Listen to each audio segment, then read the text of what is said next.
Herzlich willkommen. Heute schauen wir uns einen der, wohl umstrittensten Denker unserer Zeit genauer an, den italienischen Philosophen Giorgio Agamben. Und zwar geht es um seine ziemlich radikale Kritik an der Pandemiepolitik. Eine Gesellschaft, die in einem permanenten Ausnahmezustand lebt, kann keine freie Gesellschaft sein. Puh, das ist schon eine Ansage. Und genau das ist der Kern seiner ziemlich provokanten These. Was er damit meint, ist im Grunde, die ganzen Maßnahmen während der Pandemie, die haben eine echt gefährliche, vielleicht sogar dauerhafte Verschiebung in unseren Demokratien losgetreten. Ja, aber wie kommt einer der wichtigsten Denker der Gegenwart zu so einem, man muss schon sagen, radikalen Schluss? Und das mitten in einer globalen Gesundheitskrise? Genau das ist die Frage, der wir heute mal auf den Grund gehen. Und um seine Position wirklich zu verstehen, müssen wir uns erstmal den Mann selbst und seine zentralen Ideen ansehen. Also, fangen wir mal ganz von vorne an. Wer ist dieser Giorgio Agamben eigentlich? Ein kurzer Blick auf seinen Werdegang hilft uns dabei, seine Perspektive besser einzuordnen. Also man sieht hier schon, das ist ein Denker, der sich schon immer irgendwie zwischen Kunst, Philosophie und Politik bewegt hat. Krass, oder? Er war Schauspieler bei Pasolini, hat bei Heidegger studiert und dann, Jahre später, tritt er von seiner Professur zurück aus Protest gegen staatliche Überwachung. Man erkennt hier also schon einen roten Faden in seinem Leben, nämlich dieses, tief sitzende Misstrauen gegenüber einer zu mächtigen Staatsgewalt. Und das ist wirklich ein entscheidender Punkt. Wir reden hier nicht über irgendeine Randfigur. Agamben ist ein international anerkannter Intellektueller. Sein Hauptwerk Homo Sacer hat die politische Theorie wirklich nachhaltig geprägt. Und klar, das gibt seiner Kritik natürlich ein ganz anderes Gewicht. So, und damit kommen wir auch schon zum philosophischen Kern seiner ganzen Argumentation. Um seine Kritik an der Pandemiepolitik wirklich zu kapieren, müssen wir uns zwei seiner zentralen Begriffe mal genauer ansehen. Das hier ist die Figur des Homo Sacer. Stellt euch das mal vor. Das ist eine Person aus dem alten römischen Recht, die jeder einfach so töten konnte, ohne dass es als Mord galt. Gleichzeitig durfte sie aber nicht den Göttern geopfert werden. Verrückt, oder? Diese Person steht also quasi außerhalb jedes Gesetzes, ist komplett rechtlos, vogelfrei. Und für Agamben ist genau diese Figur der Schlüssel, um zu verstehen, wie moderne Macht funktioniert. Um das zu verstehen, greift Agamben auf eine alte griechische Unterscheidung zurück. Auf der einen Seite Zoe, auf der anderen Bios. Zoe, das ist sozusagen das nackte biologische Leben, also einfach nur die Tatsache, dass wir atmen, essen, schlafen.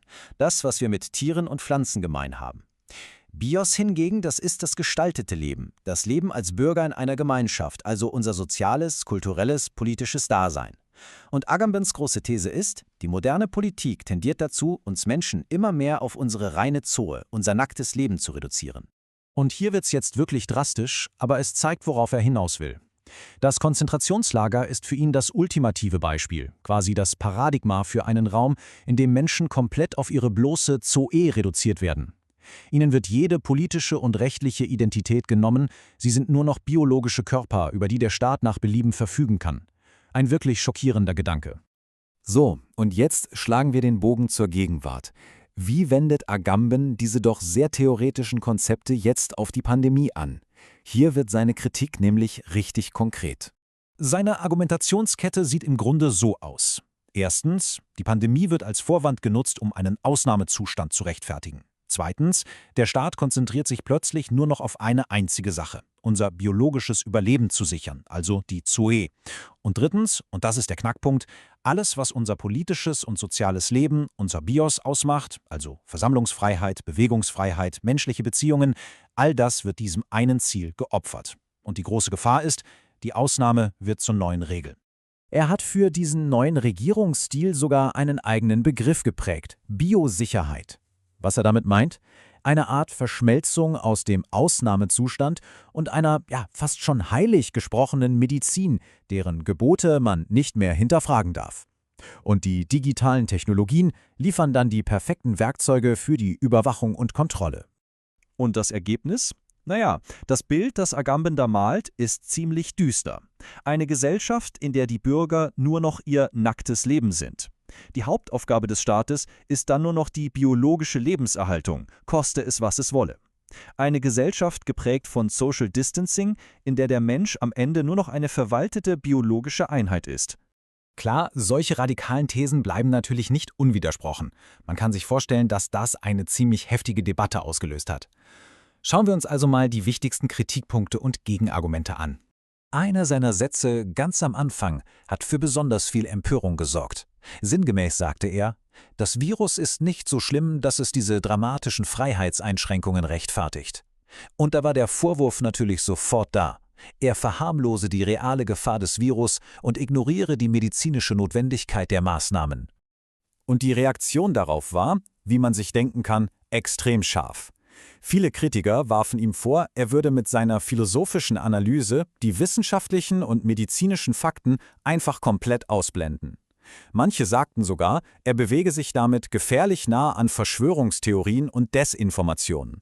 Ein anderer, ganz zentraler Kritikpunkt war, Agamben plädiert hier für eine sehr abstrakte, individuelle Freiheit.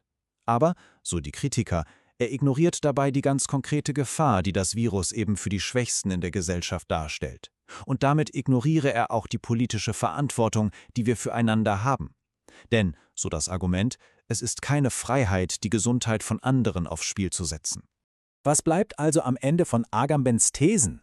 Versuchen wir mal, seine zentralen Warnungen zusammenzufassen, denn die zielen ja weit über die unmittelbare Krise hinaus. Also, seine Warnungen für die Zukunft sind im Grunde diese. Der Ausnahmezustand wird zu einem permanenten Werkzeug des Regierens. Der öffentliche Raum und unsere persönlichen Beziehungen werden abgeschafft. Das Leben wird auf einen rein biologischen Zustand reduziert. Und wir schaffen eine Gesellschaft, die nur noch von Kontrolle und sozialer Distanzierung geleitet wird. Mal ganz unabhängig davon, wie man jetzt zu seiner Analyse der Pandemie steht, zielen diese Thesen doch auf eine absolut grundlegende Frage ab. Welchen Preis sind wir denn bereit für Sicherheit zu zahlen? Wo ist die Grenze zwischen dem Schutz des Lebens und der Zerstörung von dem, was das Leben eigentlich lebenswert macht? Und genau diese Frage bleibt am Ende offen, oder? Jetzt, wo die Pandemiemaßnahmen vorbei sind, haben sich seine Warnungen als prophetisch erwiesen? Sehen wir Tendenzen, die er beschrieben hat? Oder war das alles nur eine überzogene philosophische Kritik, die der Komplexität einer globalen Gesundheitskrise einfach nicht gerecht wurde? Tja, die Antwort darauf, die muss wohl jeder von uns für sich selbst finden.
Danke fürs Zuschauen.